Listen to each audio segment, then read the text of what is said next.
खुलुमबाय बड'लेण्ड रादाब आरो इनसार्ट एनिनि रादाब दैदेनगिरिमोननिसिम दिनै मोनसे गोथार सान बेयो जाहैबाय जोंनि गलाघाट जिल्लानि सिङाव गमारिगुरि खन्ड इउनियननि नैबे सीमान्त गामि पन्चायतनि सिङावनो थानाय जयपुख्रि अर्थात 1 नं 2 नं 3 नं आरो सानजा बिजयपुर सोनाब बिजयपुर गासै मोनबा गामिखौ लानानै जोङो मोनसे जि एसटी मडेल भिलेज जायखौ जों जनजाति सोद्रोम गामि बेखौ दिनै जोङो गामि रायजोयैनो ज' लोगो नांनानै जोङो फोसावदों। दा बेवहाय जोङो दिनैनि नैबे आदर्श गामिखौ फोसावनायनि मेन थांखियानो जाहैबाय मा थांनाय 1966 मायथाइयावनो जोंनि नैबे जयपुख्रि गामिखौ दानाय जादोंमोन रंसारि जा गुलेन्द्र बसुमतारी गावबुरानि दैदेननायाव। दा दिनै फैयै फैयै जोंनि गामिया 52 बोसोर जाबाय। दा नैबे 52 बोसोराव जोङो सोरगिदिं समाजफोरखौ जों नायनानै जों नुनो मोन्दों गुबुन गुबुन समाजफ्रा जोंनिख्रुइ जथेस्थ' गोजौ थाखोआव दावगालांबाय। दा बे दावगालांनायजों जोंबो खाब जाफानो होननानै जोंनि ओनसोलनि बा जोंनि गामिनि जानो गैयै न'खर आरो लोगोसे लेखा रोङै रायजो राजा गोरों गोरा बयखौबो ज' लोगो नांनानै जों मोनसे सिमां नुदों। बे सिमाङानो जाहैबाय जोङो जोंनि ओनसोलखौ जों बोरैबा आदर्श गामि गायसननानै जे बेनि थानाय थागिबि रायजो राजाफोरखौ बोरैबा जोङो गोजौ थाखोआव लाबोनो हायो। जोङो बेबायदि हिसाबैनो दिनैनि नैबे गोथार सानाव जोङो मोनसे थांखि लादों। फैगौ 5 बोसोराव जोंनि नैबे आदर्श गामिया मोनसे समाजजों गनायजानाय गामि जागोन होननानै जोङो मिजिंथिदों। दा जोङो जोंनि थांखिफोरखौ जोङो दिनैहाय गोदान मोनसे महर होनो जोङो बयबो जानजि खाफ्रादों।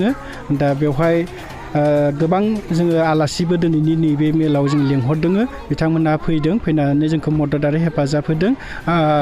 फारफ्रोमथिंबो जोंखौ मदद आरो हेफाजाब होनायनि थाखाय बिथांमोनखौबो जों साबायखर बावदों। आरो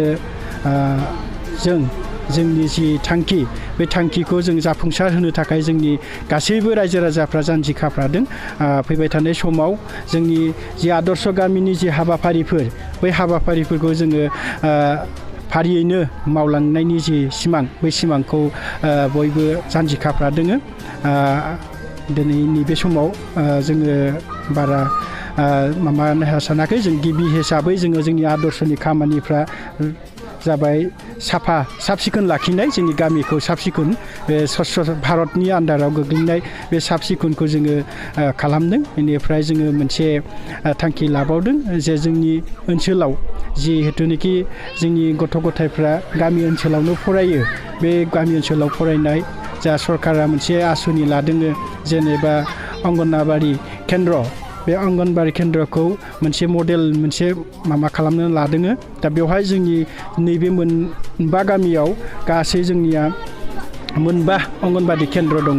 जों बै मोनबा अंगनबादि केन्द्रखौ बोरैहाय जोङो मडेल अंगनबादि खालामनो हायो बेखौबो जोङो सरकारनि खाथियाव जों दैथायनो सानदों।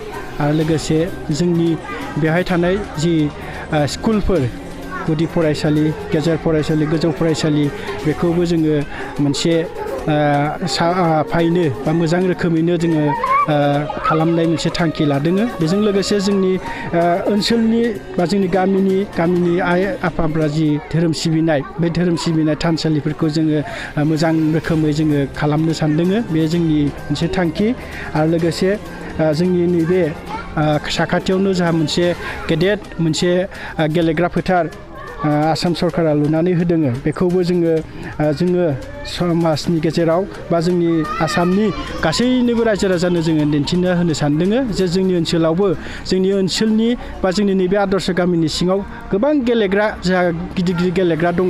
बे गेलेग्राफोरखौबो जोङो मोजाङै दैदेननानै गोजौ थाखोआव आरोबाव माने गेलेनो हायो बेखौबो जोङो मोनसे थांखि लादों।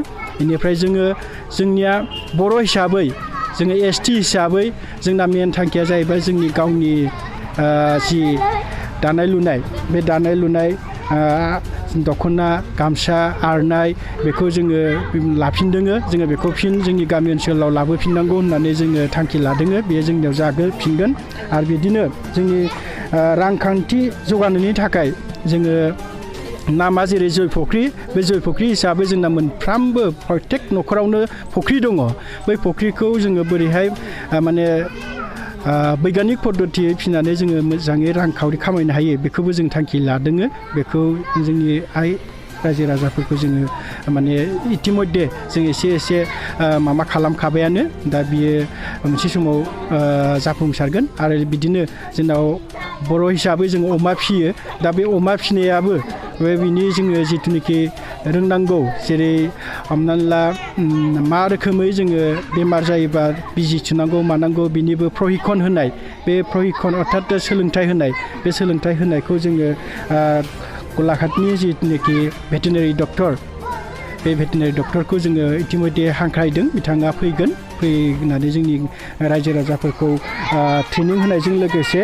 फोरोंगोन होननानै बिथाङा खोथा होदों दिनैनि नैबे गोथार सानाव जोङो आलासि हिसाबै जोङो मोननो हादों जोंनि गलाघाट जिल्ला दुलाराय बर' फरायसा आफादनि मानगोनां जाहा नीलेश्वर ब्रह्म आरो बिथांजों लोगोसे फैफादों जाहा भाइस प्रेसिडेन्ट सन्जय ब्रह्म आरो जिएस जाहा प्रदीप बसुमतारी आरो लोगोसे जोङो गमारगुरि खन्ड इउनियननि चेयारमेन केशब सयकिया बिथांखौबो जों आलासि हिसाबै मोनदों बेनिफ्राय गलाघाट जिल्ला आइटिडिपि बर्डनि लोगो बा लेङाइ माने आफादगिरि चेयारमेन बिथां जीवन बसुमतारीखौ जोङो लोगो मोनदों आरो बेयावनो जोंनि ट्राइबेल संघ गलाघाट जिल्ला ट्राइबेल संघनि आफादगिरिखौबो जोङो लोगो मोनदों आरो बेवहाय जोङो लोगो मोननो हाबावदों जोंनि गलाघाट जिल्ला जाहा साहित्य सभानि आफादगिरि महेश्वर गयारी आरो लोगोसे आबोबनि